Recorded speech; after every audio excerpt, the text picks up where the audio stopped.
ओम नमः शिवाय। दोस्तों, आपका हमारे चैनल पर स्वागत है।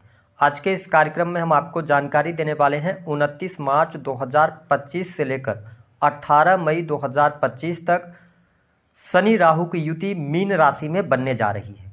तो इस युति का प्रभाव धनु लग्न या धनु राशि वालों पर किस प्रकार से पड़ने वाला है, आने वाले लगभग 1.5 महीने में इस युति के प्रभाव के कारण आपके जीवन में किस प्रकार की परिस्थितियों का निर्माण होगा, कौन सी महत्वपूर्ण घटनाएं घटित होने वाली हैं, ऐसे कौन से कार्य हैं जो आपके बनने जा रहे हैं, वही किन चीज़ों को लेकर सावधानी रखनी है, विस्तार से इस वीडियो में हम चर्चा करेंगे। देखिए, धनु राशि वालों, वर्तमान समय की स्थितियों की जब हम बात करते हैं 29 मार्च से लेकर, तो 29 मार्च को शनिदेव अपनी मूल त्रिकोण की राशि कुंभ राशि से निकलकर आपके सुख स्थान चतुर्थ भाव में गोचर करेंगे और वहां पर ऑलरेडी राहु देव विराजमान हैं, जिसके परिणाम स्वरूप 29 मार्च से शनि राहु की युति आपके चौथे भाव में बनेगी। हालांकि 29 मार्च से लेकर 14 अप्रैल 2025 तक यह युति कम प्रभावकारी होगी, लेकिन 14 अप्रैल से लेकर और 18 मई तक इस युति का प्रभाव बहुत ही बलशाली रूप में देखा जा सकता है।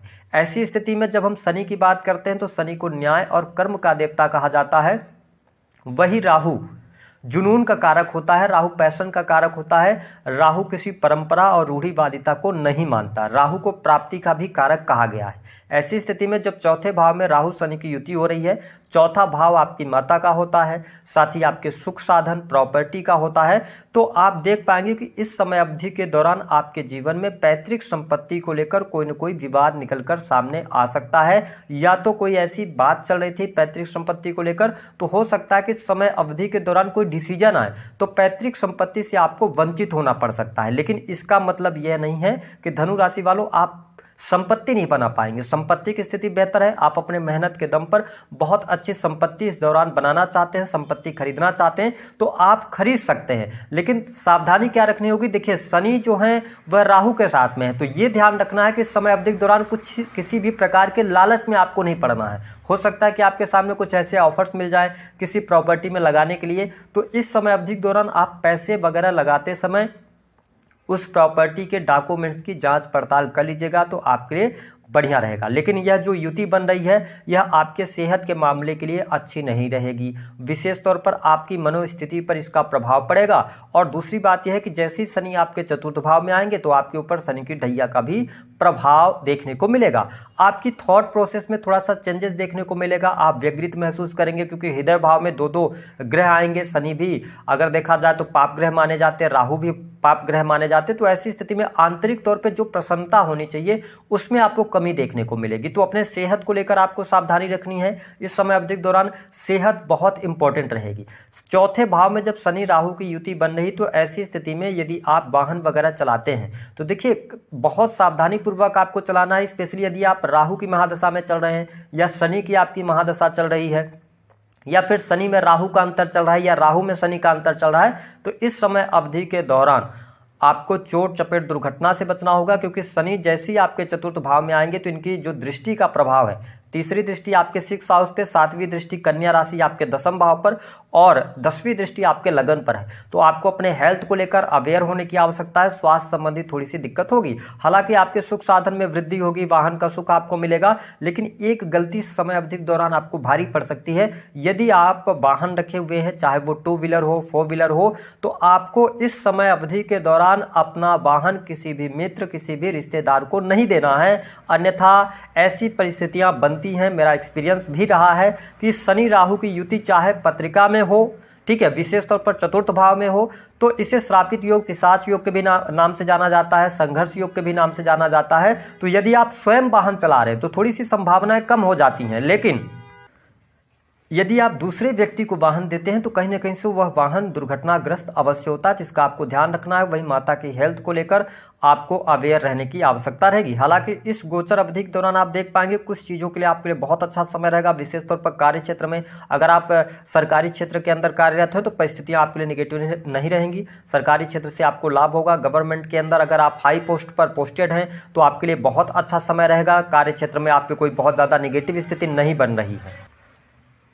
हाँ, लेकिन अगर आप प्राइवेट सेक्टर के अंदर हैं तो प्राइवेट सेक्टर के अंदर किसी भी प्रकार के बदलाव से आपको बचना चाहिए। कंटिन्यूअस तरीके से अगर आप नौकरी कर रहे थे तो इसी नौकरी के साथ में आपको आगे बढ़ना चाहिए। इस समय अवधि के दौरान आपको बदलाव से अवश्य बचने की आवश्यकता रहने वाली। हालांकि धन के मामले के लिहाज से यह युति आपके लिए लाभकारी सिद्ध होगी। धन लाभ आपको अवश्य होगा। रुका हुआ फंसा हुआ पैसा भी आपको मिलने के योग यहाँ पर दिखाई दे रहे हैं। साथ ही आपके साहस और पराक्रम में वृद्धि होगी। इस समय अवधि के दौरान कुछ लोगों के लिए अगर आपकी पॉकेट अलाउ कर रही है तो आप भूमि भवन वाहन से भी संबंधित कार्य अवश्य करेंगे। आप कोई लग्जरियस आइटम पर पैसा खर्च करने वाले हैं, ऐसी स्थिति भी बनेगी। अपने सुख साधन को बढ़ाने के लिए आप प्रयास करते नजर आएंगे, चीजें बेहतर रहेंगी। वही अगर देखा जाए तो जो लोग हॉस्पिटल्स के अंदर काम कर रहे हैं, इन्वेस्टमेंट पोर्टफोलियो के साथ में जुड़कर काम कर रहे हैं, उनके लिए अच्छा समय रहेगा। खर्च आपका शुभ अथवा मांगलिक कार्यों पर हो सकता है। ऐसी भी परिस्थिति धनु लग्न और धनु राशि वालों के साथ में देखी जा सकती है। हाँ, एक चीज यह रहेगी, यदि आपके जीवन में कोई कोर्ट कचहरी आदि का कोई मामला है तो कोर्ट कचहरी आदि के मामलों में विजय प्राप्त होने के योग यहां पर बनते हैं। और धनु राशि वालों, आप देखेंगे कि इस समय अवधि के दौरान थोड़ा सा आपको ये बात ध्यान रखनी होगी कि जो अगर आप किसी भी प्रकार के बिजनेस से जुड़े हुए हैं, काम कारोबार से जुड़े हुए हैं, तो आपके लिए अच्छा रहेगा। विशेष तौर पर यदि आप ठेकेदारी का कार्य करते हैं, इंटीरियर डिजाइनिंग का काम कर रहे हैं, माइनिंग से जुड़ा हुआ काम, पेट्रोलियम, शराब, चमड़ा, इन सभी चीज़ों से अगर आप जुड़े हुए हैं, अगर ऐसे कार्य क्षेत्र से आपका कार्य जुड़ा हुआ है अथवा ऑनलाइन का कोई भी कार्य है, ठीक है, सेल्स, मीडिया, मार्केटिंग से जुड़ा हुआ काम है, तो आपके लिए समय अच्छा रहेगा। इस समय अवधि के दौरान आप देखेंगे कि आप प्लानिंग भी अच्छी करने वाले हैं। लेकिन मैंने आपको बताया है कि थोड़ा सा आपको ध्यान ये रखना है कि जो भी आप डिसीजंस ले रहे हैं वह इमोशनल होकर ना लें और भविष्य के बारे में सोचकर डिसीजन लेंगे तो चीज़ें आपके लिए यहाँ पर बेहतर होती नजर आ रही हैं। साथ ही यदि आपके जीवन में कुछ धनु राशि वालों को राहु चौथे भाव में है तो मैरिटल लाइफ को लेकर दिक्कत अगर चल रही है तो थोड़ा अभी आपको पेशेंस रखना पड़ेगा। मैरिटल लाइफ में वाद विवाद की स्थिति हो सकती है, जीवन साथी के साथ अहम का टकराव हो सकता है क्योंकि सुख स्थान में आ रहे हैं शनिदेव, तो कहीं ना कहीं से प्रॉब्लम क्रिएट कर सकते हैं। लेकिन 15 मई के बाद आपके जो राशि के स्वामी हैं उनकी स्थिति बढ़िया हो जाएगी, तो वहां से फिर आपके जीवन में शुभता भी आएगी। जो लोग अविवाहित हैं उनके लिए अभी थोड़ा सा इंतजार करना पड़ेगा। विवाह के प्रस्ताव भी आएंगे लेकिन 15 मई के बाद आएंगे। तो इस युति का अगर हम देखें तो पैसे पर कोई बहुत ज़्यादा इम्पैक्ट आपके जीवन में नहीं पड़ेगा, ठीक है। सुख साधन आपका बढ़ेगा, वाणी कंसल्टेंसी से जुड़े कार्यों में लाभ मिलेगा, ठीक है। नौकरी कर रहे हैं, सरकारी क्षेत्र के अंदर है तो किसी भी प्रकार की समस्या दिखाई नहीं देती। हाँ, अगर आप अपने पद का दुरुपयोग कर रहे हैं तो 100% फंसेंगे क्योंकि शनि की ढैया भी शुरू हो गई है, ठीक है। और लालच में आए क्योंकि राहु लालच का भी कारक होता है। 10th हाउस को राहु भी देख रहा है और शनि भी देख रहे हैं, तो अगर आपने लालच किया तो आप फंस सकते हैं। इसके अतिरिक्त प्राइवेट सेक्टर के अंदर अगर आप यथावत चलते रहते हैं, नौकरी में चेंज वगैरह नहीं करते तो बेहतर है। संतान की स्थिति बेहतर होती नजर आ रही है। प्रेम संबंधों के लिए यह युति अच्छी रहने वाली है। लेकिन पर्सनल लाइफ में विशेष तौर पर परिवार के साथ में, सिबलिंग्स के साथ में, प्रॉपर्टी को लेकर विवाद निकलकर सामने आएगा। कुछ न कुछ थोड़ा सा पारिवारिक माहौल आपका गड़बड़ होता नजर आएगा, इस पर ध्यान देने की आवश्यकता है। आइए जान लेते हैं उपाय क्या करना है। देखिए, इस युति के दौरान धनु राशि वालों आपको क्या उपाय करना है। इस युति के बाद 29 मार्च के बाद जितने भी सोमवार आते हैं तो आपको चावल की खीर बना लेना है और किसी भी शिव मंदिर में जाकर शिवलिंग पर इस खीर से लेप कीजिए शिवलिंग का, और उसके बाद 7 स्वच्छ जल लेकर शिवलिंग को धुल दीजिए। अगर आप इस उपाय को करते हैं तो आपको लाभ मिलेगा। स्वास्थ्य से संबंधित परेशानी चल रही है तो आप होम्योपैथिक दवाओं की तरफ अग्रसर हो तो आपको जल्दी स्वास्थ्य में रिलीफ मिलेगा। तो दी गई जानकारी पसंद आए तो